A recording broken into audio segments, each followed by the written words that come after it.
selfie photos and video using your palm on Samsung Galaxy S24 Ultra and any other Samsung device. To use palm gesture, open the camera application on your Samsung or any other device.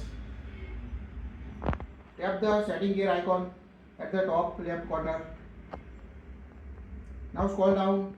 Here you can find the shooting methods in the general section. So tap the shootings method option, tap on it. Here you can see the different way to take a picture or a video like voice command, holding shutter button, show palm.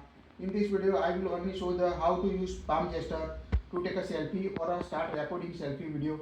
So toggle on this option, make sure toggle on show palm option to take a selfie or a video. Now open the camera application.